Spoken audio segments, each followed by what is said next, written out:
कि अपने इमोशंस को कैसे मैनेज करना है। जब जीवन में ऐसा लगे कि सब खत्म हो गया है, जब जीवन में लगे कि बहुत टॉक्सिक किस्म की लाइफ हो गई है, उससे बाहर कैसे निकलें, शायद ये सबसे महत्वपूर्ण लेसन होता है जो हम सबको सीखना चाहिए। मैंने कहीं से सीखा नहीं है, ना मैंने ऐसी किताबें पढ़ी हैं। हालांकि मैंने 2 किताबें मंगवाई हैं पिछले हफ्ते, पढ़ी नहीं है अभी तक, तो मैं किताबों के बेस पे नहीं जानता कैसे सीखते हैं, लेकिन जिंदगी से तुम सीख सकते हैं। इन कहानियों का सबका एक ही सार है, वजह अलग अलग है। एक व्यक्ति ने इसलिए अपना जीवन समाप्त किया कि वो रिश्ता उसके हाथ से छूट रहा था। एक ने इसलिए जीवन समाप्त किया कि ये रिश्ता बन गया था, पर समाज के दबाव, घर के दबाव मैनेज नहीं कर पाए। एक ने जिंदगी भर शादी नहीं की सिर्फ इसलिए कि वो पुरानी यादों को भूल नहीं पाया। अरे एक बार गलती हो गई तो हो गई, आगे तो संभावना जीवन में है भाई, क्यों इतना हावी रखना उसी से दिमाग के ऊपर। कुछ लोग देश की सबसे अच्छी नौकरी में होकर हर पैमाने पर सफलता की हर कसौटी पे खरा उतरने के बाद जीवन नहीं बचा पाए, क्योंकि दूसरों की नज़र में आप बहुत सफल हो जाए, अपनी नज़र में शून्य हो, तो फिर जीवन कैसे बने, जीवन कैसे बचे। इन सारी कहानियों का मूल भाव एक ही है। अगर आप खुद को हैंडल नहीं कर सकते तो दुनिया को क्या हैंडल करेंगे।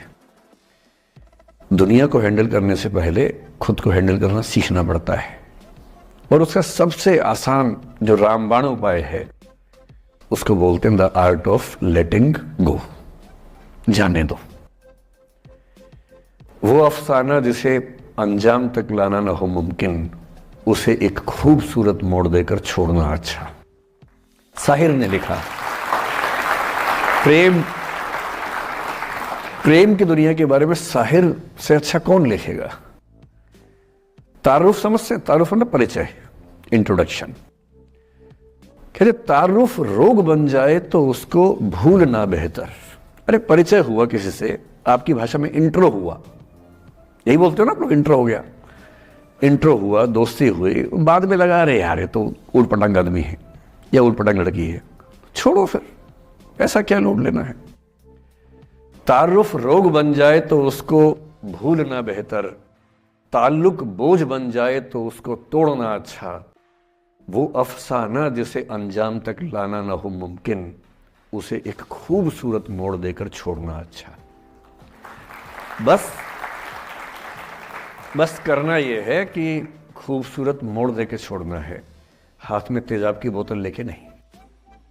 और आज की पीढ़ी का यह समझना बहुत ज़रूरी है कि छोड़ना भी अच्छे तरीके से हो सकता है। तो मैं उस बात पर आऊँ उससे पहले थोड़ा संक्षेप में समझा दूँ। मुझसे कुछ बच्चों ने पूछा इस बीच में कि जितना आसानी से आप बोल रहे हैं, क्या सच में इतना आसान होता है। कैसे छोड़ें उन चीज़ों को जो मन पर हावी हैं, उन इमोशंस के टर्मोइल को, उन इमोशंस की इंटेंसिटी को कैसे मैनेज करें। क्या सच में इतना आसान होता है। आसान तो नहीं होता है। मेरी उम्र में आसान है, आपकी उम्र में आसान नहीं होता है। मेरी उम्र में क्यों आसान है, क्योंकि ये सारा खेल हार्मोन्स का है, ये सारा खेल केमिस्ट्री का है। हम सब दरअसल बहुत सारे केमिकल्स, जिनमें से कुछ का नाम हार्मोन्स हैं, उन केमिकल्स और हार्मोन्स के बहुत सारे इंटरेक्शंस के रिजल्ट हैं। इसलिए जब कोई बच्चा जैसे छोटे बच्चे हमेशा उछलते रहते हैं, पेरेंट्स थके रहते हैं, ये इन सभी केमिस्ट्री का परिणाम है, शौक का मामला नहीं है। आपकी उम्र जो होती है किशोरावस्था और युवावस्था की शुरुआती उम्र, मैं मान के चल रहा हूँ कि आप सब लोग 17 से 22-23 के बीच के लोग हैं, बच्चे हैं। कुछ तो अभी शादी भी नहीं कर सकते होंगे, वो वाले होंगे ना।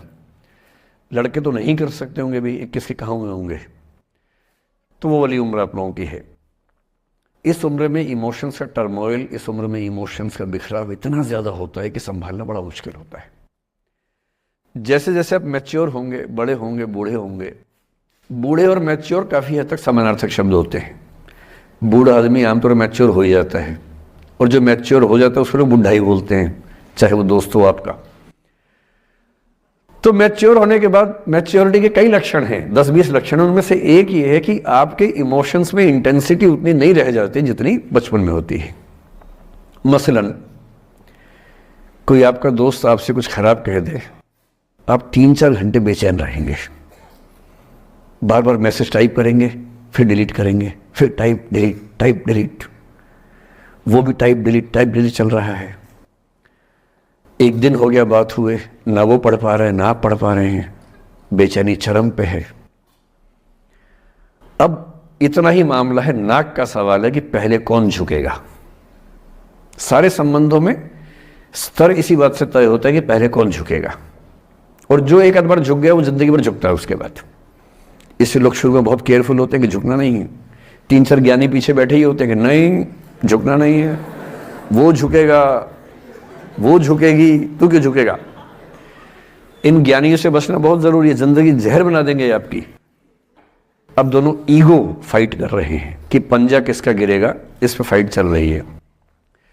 2 दिन हो गए, 3 दिन हो गए, उसके बाद एक आध आदमी पिघल जाता है, उसको लगता है भाड़ में जाए यार, बात ही नहीं हो पा रही, तुम ईगो कर रहे हो। फिर वो फोन मिलाता है, ये भी फोन की इंतजार में 3 दिन से सो भी नहीं रहा बेचारा, हीरो बेशक बनने पर बेचैन तो भाई। खटाक से फोन उठता है, अब दोनों कान में फोन लगा के रखिए, कोई नहीं बोल रहा, चुप।